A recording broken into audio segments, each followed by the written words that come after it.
디도서 3장 3절로 7절의 말씀을 보겠습니다.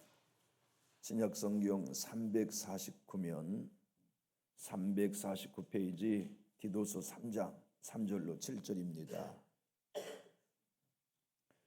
신약성경 디도서 349페이지 3장 3절을 제가 먼저 받들겠습니다.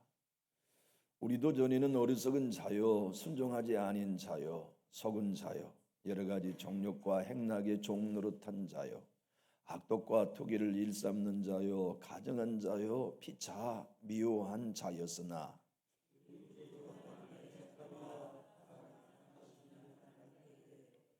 우리를 구원하실 때 우리가 행한 바 의로운 행위로 말미암지 아니하고 오직 그의 공률하심을 따라 중생의 씻음과 성령의 새롭게 하심으로 하셨나니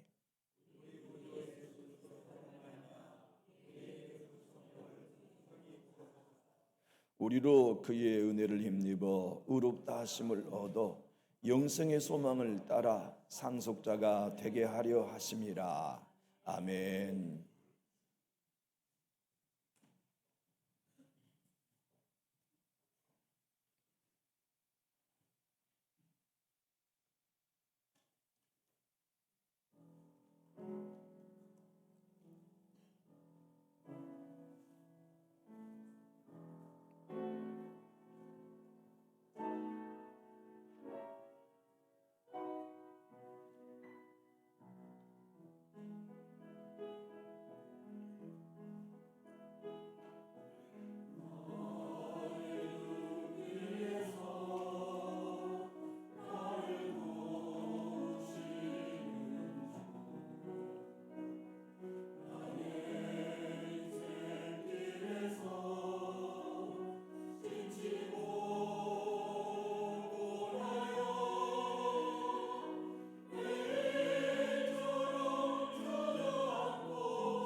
아멘.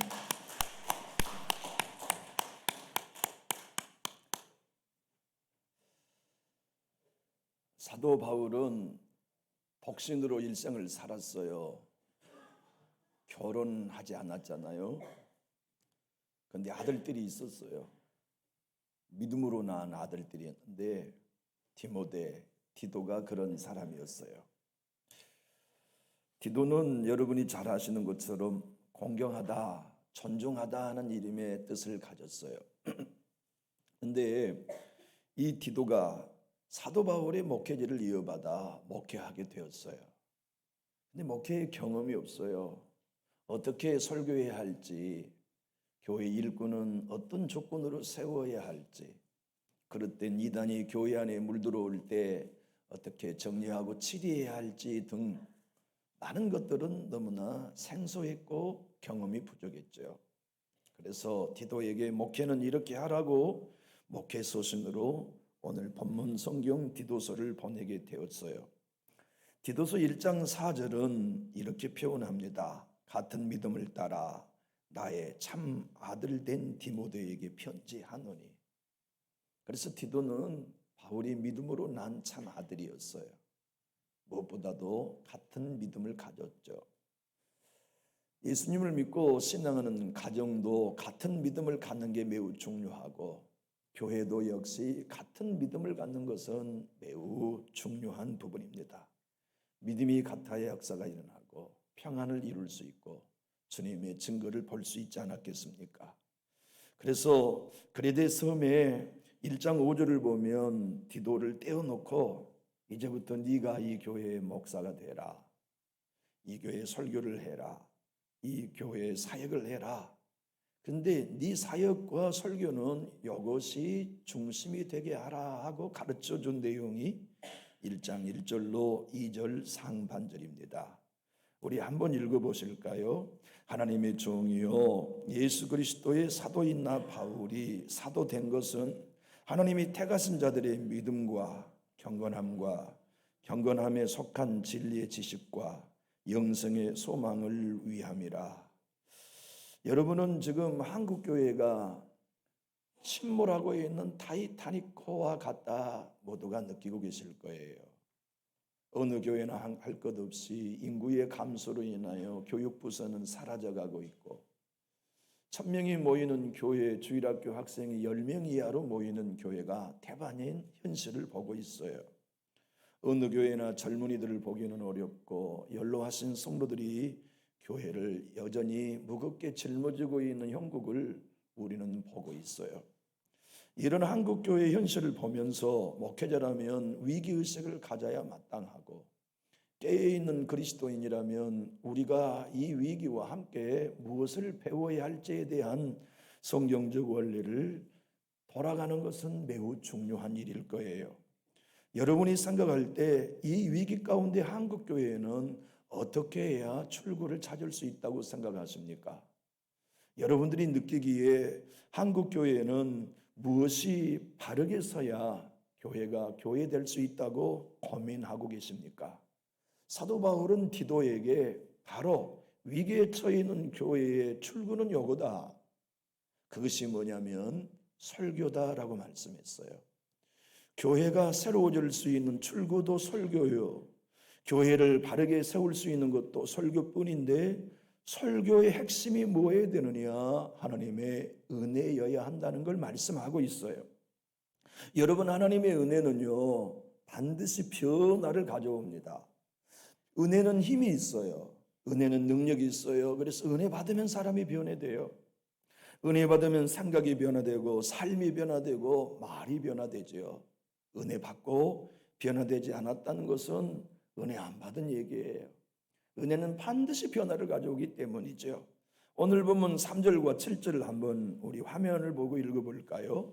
우리 구주 하나님의 자비와 사람 사랑하심이 나타날 때에 우리를 구원하시되 우리가 행한 바 의로운 행위로 말미암지 아니하고 오직 그의 긍휼하심을 따라 중생의 시심과 성령의 새롭게 하심으로 하셨나니, 우리 구주 예수 그리스도로 말미암아 우리에게 그 성령을 풍성히 부어주사 우리로 그 은혜를 힘입어 의롭다 하심을 얻어 영생의 소망을 따라 상속자가 되게 하려 하심이라.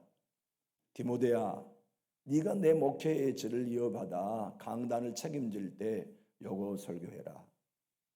이것을 위해 설교자가 교회에 존재한다 하는 가르침을 오늘 본문 속에 하고 있는 거죠. 여러분, 구원은 우리가 이룬 거 아닙니다. 구원의 주체는 우리에게 자비와 긍휼을 베푸신 하나님이 이루어 주신 거예요. 구원은 절대적인 선물입니다. 우리의 노력의 결과나 헌신의 결과로 얻은 게 아니라 하나님이 거저 주시는 은혜의 선물이죠. 그런데 그 주체인 긍휼을 여기신 하나님이 이루신 구원의 방법이 뭐냐? 그것이 중생의 씻음과 성령으로 새롭게 하심으로 이루셨다. 그리고 그 결과가 뭐냐? 영원한 소망으로 천국의 상속자가 되게 하셨다.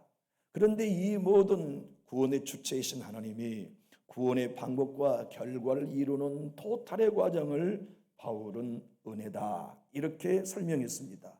네가 교회를 맡아 설교할 때 증거해야 할 이야기는 요거다. 이 하나님의 은혜를 증거해라. 이것이 네가 강단에 설교자로 서 있는 목적이라는 것을 분명히 말씀해 주고 있지요. 여러분, 하나님의 은혜는요 전능합니다. 그래서 하나님이 전능하시다면 은혜도 전능해요. 아버지의 은혜가 임하셔서 고치지 못할 사람은 없어요. 은혜는 전능하니까, 전능하신 하나님이 은혜이니까. 하나님의 은혜는 은혜 위에 은혜를 더 충만히 허락하셔서 우리의 삶을 반드시 옮겨 놓아요. 옛사람의 자리에서 새사람의 자리로, 하나 되지 못했던 자리에서 하나 되는 자리로, 서로 미워하며 투기했던 자리에서 옮겨서 서로 관용과 온유의 삶을 살 수 있는 변화로 인도해 가고 계시죠. 그러므로 하나님의 은혜가 역사하면 반드시 은혜는 작용과 반작용을 가져옵니다. 제가 여러분 권투를 잘하게 생겼습니까? 잘 못하게 생겼나요? 저는 권투는 안 해봤어요. 그런데 군대를 자대를 배치받았는데요. 거참이 부산 분인데 얼마나 주먹이 큰지 몰라요. 소도둑놈처럼 주먹이 커요. 그런데 맨날 저를 권투하잖아요. 근데 저는 스파링 상대예요. 두들겨 패면 맞는 거죠. 고참하고 권투하는데 누가 고참 때릴 수 있나요? 그래서 맨날 두들겨 맞는 거예요. 본인은 나 때리니까 재밌겠지만 나는 재미가 없었어요. 생각해 봤어요. 3달 고참인데 요거 계속 맞아주다가는 이거 앞으로 군생활 꼬이겠다는 생각이 들더라고요. 그래, 권투니 한번 맞짱 떠보자. 그리고는 한 번은 글러브를 끼고 죽을 둥 살 둥 싸웠어요. 그랬더니 고참이 코피가 터지고 졌어요. 피 나면 지잖아요. 그 다음부터는 이 고참이 권투하자고를 않더라고요. 키는 한 180 정도 되는 그 군대에 저하고 어떻게 권투가 되겠어요? 그러니까 제가 악바리로 싸워서 그날은 이긴 거죠. 왜냐하면 그래야 이게 끝날 것 같으니까. 여러분, 한 대 맞으면 작용이에요. 그러면 반작용은 넘어지든지 내가 주먹에 나가든지 이게 은혜의 사건입니다. 은혜는 작용이에요. 반드시 반작용이 오게 하는데 그게 변화입니다. 은혜 받고 작용인 은혜가 왔는데 변화되지 않으면 그 은혜는 가짜입니다. 틀림없이 가짜 은혜입니다. 다메섹에 있는 사울이 예수님을 만나 변화되고, 어부였던 베드로가 예수님을 만나 변화되고, 깡패였던 김육두 씨가 예수를 만나 변화되고, 폐병 환자 조영기 전도사님이 예수님을 만나 변화되고, 다리가 없는 6.25 전쟁의 상해 용사 깡패 하나님의 사람이 성령을 받아 변화되어서 한국교회를 주름잡는 부흥사가 될 수 있었던 것이 주님의 은혜의 작용과 반작용의 역사죠. 우리는 긍휼히 여기신 하나님의 은혜로 선물 받아 구원받았습니다. 그리고 전적인 성령의 거듭나게 하심, 중생으로 씻어주심의 방법으로 구원받았어요. 그리고는 영원한 천국의 소망을 바라보며 은혜 안에 살아가는 이 축복의 은혜를 경험했는데 그 은혜는 반드시 우리로 옛 사람의 삶을 버리게 하는 반작용을 요구합니다. 가져올 수밖에 없어요. 그래서 이 은혜 받은 교우들에게 디도야, 너는 변화를 설교해야 한다. 설교자는 복음을 전거하면 복음이 성도들을 반작용, 변화의 삶으로 반드시 이끈다. 그걸 믿어라. 그래서 오늘 2절과 3절을 우리 화면을 보고 읽어볼까요?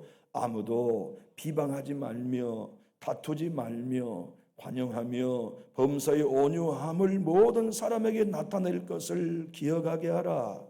우리도 전에는 어리석은 자요 순종하지 않은 자요 속은 자요 여러 가지 정욕과 행락의 종노릇한 자요 악독과 투기를 일삼는 자요 가증한 자요 피차 미워한 자였으나, 여기는 우리 모두가 예수님을 믿기 전에 다 그런 인생이 아니었습니까? 우리는 피차 다툰 인생이었어요. 투기하는 인생이었어요. 미워하는 인생이었어요. 죄와 사단을 쫓아 불법에 행한 인생들 아니었습니까? 그런 여러분과 저를 은혜로 구원해 주시고 하나님은 옛 삶을 벗어버려라. 그리고 새 사람을 입었으니 새 사람으로의 삶을 살아가도록 여러분과 저의 위치와 상태를 변화시켜 주신 거지요. 쉬운 성경 번역본으로 화면을 보고 한번 2절과 3절을 읽어볼까요? 또한 남을 헐뜯거나 욕하지 않고 모든 사람과 사이좋게 지내며 부드럽고 공손하게 대하도록 가르치십시오. 이제는 우리 역시 어리석은 사람이었습니다. 순종하지 않고 잘못된 행동을 하며 육체의 즐거움을 따라 세상 일의 노예가 되었고 악한 일을 하며 남을 미워하고 질투하며 살았던 사람들이었습니다. 그런데 하나님의 공률로 그대가 진짜 구원받은 게 사실이라면 그거 버리십시오. 하나님이 중생의 씻음과 성령으로 거듭내게 하신 은혜가 진짜 그대의 것이 되었다면 그것을 버리십시오. 그 설교해라. 그것이 내가 너를 강단에 세운 목적이다. 그리고 모든 성도들로 말미암아 이 땅은 유한한 시간이고 삶이 끝나고 나면 천국과 지옥 앞에 설 것인데 모든 성도들로 영원한 소망 가운데 살아가도록 설교해라. 그것이 내가 교회를 너에게 맡긴 이유다라고 목회의 소명을 준 것이죠. 사랑하는 교우 여러분, 우리의 모든 신앙의 일체는 하나님의 은혜의 결과입니다. 우리의 노력의 결과 아니죠. 바울은 오늘 기도와 저와 여러분에게 말씀한 것은 우리의 행위로 구원받은 게 아니라 하나님의 은혜로 구원받았다, 긍휼로 구원받았다고 말씀하세요. 이동원 목사님은 디도서의 의미를 이렇게 설명합니다. 사도 바울이 디도에게 목회의 편지를 보내는 것을 한마디로 요약하면, 디도야, 기독교의 모든 신앙은 하나님의 은혜에 기초한 것이며 그리스도의 삶은 이 은혜에 대한 반응이라는 것을 증거하도록 디도서를 보냈다 설명해 줍니다. 여러분, 내가 최고라고 생각하는 사람이 바울이었어요. 나보다 의로운 사람 없고, 나보다 하나님 사랑하는 사람 없고, 나보다 율법의 조항을 잘 지킨 사람은 없다고 교만 떨었던 인생이 바울이었어요. 예수 만나기 전에, 은혜 경험하기 전에. 그러다가 다메섹에서 예수님을 만나 거꾸로졌어요. 영의 눈이 떠졌어요. 육의 눈은 어두워졌지만 영의 눈을 뜨니까 보인 게 뭐였냐면 하나님의 은혜였어요. 죽을 수밖에 없는 나였네. 죄인 중에 괴수가 나였구나. 나는 모든 사도보다 더 작은 자고 지극히 작은 성도보다 더 작은 자라는 걸 눈뜨는 건 누가 합니까? 영의 눈을 떠서 하나님의 은혜를 받은 사람만이 알 수 있는 비밀이에요. 그것을 알고 난 다음 그는 자기 자랑을 십자가에 못 박기 시작했어요. 그리고 자기 의가 얼마나 사악한 하나님의 의를 대적하며 굴복하게 하지 못하는 사단의 무기인 걸 알게 되고, 그는 그때부터 나는 날마다 죽노라. 이제는 내가 산 것이 아니요 내 안에 그리스도가 사신다. 그리고 내가 다른 사도보다 더 수고해도 내가 한 게 아니요 하나님의 은혜다.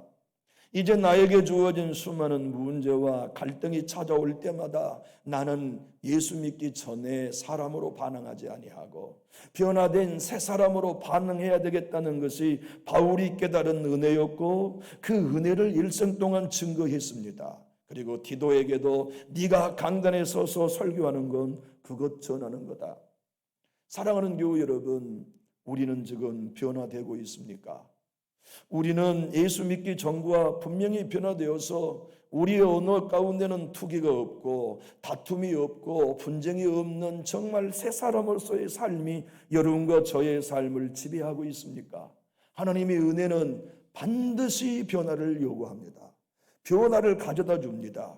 그래서 2장 11절 화면을 보고 한번 읽어볼까요? 모든 사람에게 구원을 주시는 하나님의 은혜가 나타나, 구원은 여러분과 저에게 오직 하나님의 은혜가 주신 선물이에요. 우리의 행위의 결과가 아닙니다.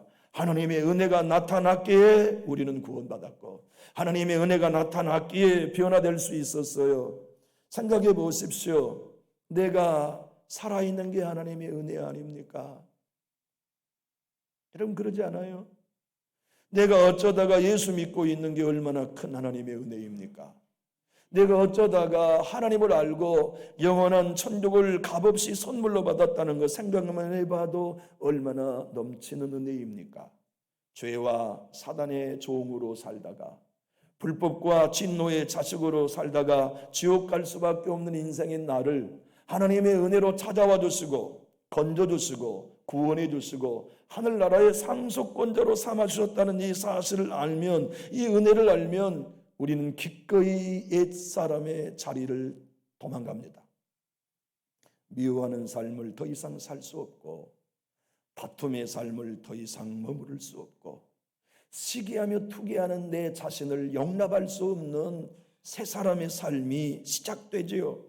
그래서 바울은 디도에게 이렇게 2장 11절로 14절에 말씀했습니다. 우리 화면을 보고 한번 읽어볼까요?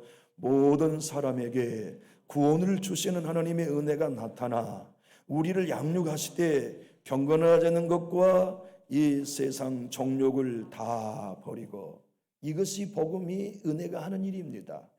은혜의 반작용은 하나님이 원하지 않는 것들을 다 버리게 하는 거죠. 한국교회의 위기는 젊은이가 없는 것도 아닙니다. 한국교회의 위기는 주일학교가 사라지는 것도 아닙니다. 한국교회의 위기는 여기 앉아있는 여러분과 제가 옛삶을 버리지 않은 데 있습니다.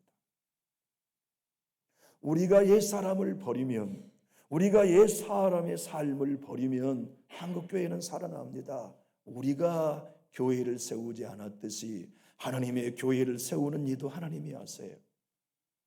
여러분과 저의 삶에는 옛사람을 버린 증거가 있습니까?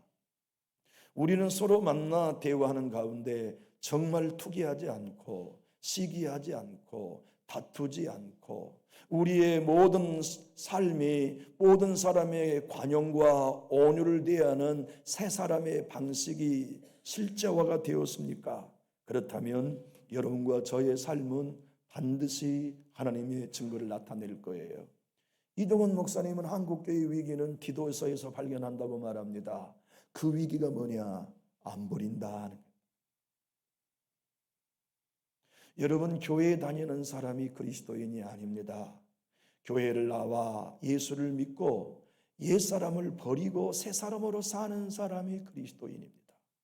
그러한 사람들이 모인 공동체는 세상이 기다리고 있는 생명의 공동체지요. 세상 사람은 오늘도 하나님 관심 없어요. 우리가 전도하기 원하는 세상 사람들은 예수님 관심 없어요. 천국 지옥 관심 없어요. 십자가에 관심 없어요. 그들의 관심은 딱 하나입니다. 네가 변화되는 걸 보는 거다. 예수 믿는 그대가 우리와 다르게 말하고 예수 믿는 그대가 우리와 다르게 갈등을 푸는 것 나는 보기 원한다. 그러면 네가 믿는 예수 나도 믿을게. 그러면 네가 출석한 교회에 나도 가볼게. 우리의 문제는 다른 것 아닙니다. 우리의 문제는 옛사람을 버리지 않는 것. 여전히 예수님을 믿지만 은혜 받았다고 하지만 여전히 버리지 아니하고 살아가는 우리의 삶이 주님의 교회를 가로막는 방해의 요인이요 장애물입니다. 여러분들과 저의 삶 속에 하나님은 오늘 새해를 사는 둘째 주 주일에 여전히 말씀합니다. 너희 교회 생활하는 게 신앙생활 아니다. 나를 따라오는 게 신앙생활이다. 나는 좁은 문 좁은 길을 걷는다. 나는 여전히 지금도 내 십자가를 지고 나를 부인한다. 너희도 나를 따라오는 신앙은 좁은 문 인기 없는 자기 부인의 길에 들어서라. 자기 십자가를 지고 날마다 자기를 부인하고 옛사람의 성품이 여전히 다투고 싶고 여전히 험담하고 싶고 여전히 헐뜯고 싶은 그 입의 말을 버리고 모든 관용과 온유로 살아가며 너희의 삶이 새 사람 거듭난 사람으로 살아가는 것, 그것이 곧 자기를 부인하고 자기 십자가를 지고 나를 따르는 참 신앙의 길이다. 기도야 이거 설교해라 하는 말씀이에요. 여러분들과 저의 삶의 신앙 속에 복음이 우리를 가르치고 있습니까? 복음이 이해관계가 있을 때 세상 사람의 방식이 아닌 예수 믿는 사람의 방식으로 반응하도록 우리에게 명령하고 있나요? 내 안에 여전히 옛사람이 올라올 때 그 옛사람을 부인하고 십자가에 못 박으면서 이제는 내가 사는 게 아니야, 내 안에 예수님이 사신다는 이 변화의 신앙이 정말 여러분에게 있나요? 우리 교회가 세상을 살리는 교회가 되고 여러분과 제가 이 땅에 하나님의 나라를 세우며 왕이신 하나님의 통치가 교회에 임하기를 원한다면 복음이 우리를 가르치게 해야 합니다. 팀 켈러 목사님은 이렇게 얘기합니다. 예수의 복음을 아는 사람은 결핍이 사라집니다. 한번 따라해 볼까요? 칭찬 듣고 싶은 마음, 인정받고 싶은 마음, 대접받고 싶은 마음이 사라집니다. 그리고는 욕하면 욕 먹고 비난하면 비난 듣고 험담하면 험담 들으면서 나는 뭐합니까? 옛사람으로 반응하지 않고 그들의 방법을 버린 채 모든 관용과 온유로 대하는 삶, 그것이 은혜로 구원받은 성도의 변화다. 그걸 설교해라. 그것만이 교회를 교회되게 할 수 있다라고 말씀한 거예요. 여러분들과 제가 주님의 전에 나와 신앙하면서 우리는 하나님의 이 놀라운 은혜의 구원을 얻었어요. 다른 사람들이 받은 은혜보다 결코 작은 것 아닙니다. 다른 교회 성도들이 받은 은혜의 구원보다 결코 허접한 것들이 아니에요. 더 놀라운 은혜, 더 기가 막힌 은혜들이에요. 그런데 왜 성공의 신부인 대천덕 신부는 그 은혜의 구원을 알아서 피 한 방울 섞이지 않는 한국 땅을 위해 자기의 삶을 바쳤을까요? 왜 그의 아내는 그의 남편이 죽고 난 다음 저런 예수원을 지키면서 한국 교회를 위해 눈물로 기도했을까요? 왜 그의 아들은 여전히 예수원을 섬기면서 여기 꺼져가는 한국 교회를 위해 눈물로 지금도 산속 깊은 곳에 기도하고 있어야 하는 걸까요? 왜 수녀인 이혜인님은 그렇게 하나님의 은혜를 알고 그 은혜를 많은 아름다운 시를 써서 한국 교회에 있는 캐톨릭 신자들이나 개신교 신자들에게 진정한 예수 믿는 신앙의 모델을 보여주고 있는데 왜 우리는 안 되는 걸까요? 왜 우리는 더 큰 은혜를 경험하면서 정말 버려야 될 걸 버리고 새 사람으로 살아가는 것은 요연한 채 여전히 험담하고 여전히 헐뜯고 여전히 비난하며 여전히 다투며 서로 손 내미는 일이 우리에게는 이토록 어려운 일일까요? 조그만한 난쟁이 같은 작은 여인이 수녀가 되어서 전 세계에 그리스도의 사랑을 전한 마더 테레사 수녀의 어쨌거나라는 글을 한번 우리 읽어볼까요? 화면을 보고 제가 읽어보겠습니다. 사람들이 때로 비이성적이고 비논리적이고 자기 중심적으로 느낀다 할지라도 어쨌거나 용서하십시오. 당신의 친절의 사람들이 오히려 당신의 동기를 의심하고 당신을 이기적이라고 한다 할지라도 어쨌거나 친절하십시오. 당신의 성령을 보고 주변에 거짓된 친구들과 참된 친구들이 함께 모여온다 할지라도 어쨌거나 성공하십시오. 당신의 솔직함과 단순함을 이용하여 사람들이 당신을 속인다 할지라도 어쨌거나 정직하십시오. 당신이 여러 해에 걸쳐 성취한 모든 것을 사람들이 하룻밤에 다 무너뜨리려 할지라도 어쨌거나 성취하십시오. 당신이 찾아낸 행복과 평안을 누군가가 질투한다 할지라도 어쨌거나 행복하십시오. 당신이 오늘 베푼 선함을 사람들이 내일은 다 잊는다 할지라도 어쨌거나 선을 베푸십시오. 당신이 가진 최선을 이 세상에 다 내어주어도 세상은 여전히 부족함 투성이라 해도 어쨌거나 당신은 최선을 내어주십시오. 사도 바울은 오늘 여러분과 저에게 말씀합니다. 당신이 정말 하나님의 놀라운 은혜로 구원받은 게 사실이라면 남들이 당신을 험담해도 어쨌거나 당신은 용서하십시오. 당신이 진정 예수의 놀라운 은혜로 영원한 소망을 가진 것이 사실이라면 남들이 당신을 험담하고 비난하여도 어쨌거나 당신은 온유함으로 대하십시오. 그것이 당신이 구원받은 사실을 세상에 보이는 유일한 증거라는 걸 설교하게 하셨어요. 오늘 본문 5절과 7절을 다시 한번 우리 읽어볼까요? 우리를 구원하시되 우리가 행한 바 의로운 행위로 말미암지 아니하고 오직 그의 긍휼하심을 따라 중생의 씻음과 성령의 새롭게 하심으로 하셨나니 우리 구주 예수 그리스도로 말미암아 우리에게 그 성령을 풍성히 부어주사 우리로 그의 은혜를 힘입어 의롭다 하심을 얻어 영생의 소망을 따라 상속자가 되게 하려 하심이라. 여러분, 하나님의 은혜는요 전능합니다. 은혜가 크면 크게 변합니다. 은혜가 뜨거우면 뜨겁게 변합니다. 은혜가 막강하면 반드시 삶을 송두리 흔들어 놓고 변화되게 합니다. 사랑하는 교우 여러분, 은혜에 감격하십니까? 여러분이 이 놀라운 은혜로 구원받은 크기를 정말 여러분은 알고 있습니까? 그 놀라운 은혜와 구원의 크기가 감당할 수 없는 것이라고 믿는다면 옛사람을 버립시다. 그리고 새 사람을 입고 우리 진정 이제는 모든 사람에게 관용과 온유로 대하고 나 같은 죄인을 구원하신 하나님의 은혜에 감사하여 큰 은혜에 크게 변화되고 큰 은혜에 크게 감동하며 우리 모두가 새해에는 새 사람으로 살아가는 여러분과 제가 다 될 수 있기를 우리 주 예수님 이름으로 축복합니다. 이 은혜가 여러분의 남은 여생의 것이 되기를 간절히 축원합니다. 기도하겠습니다.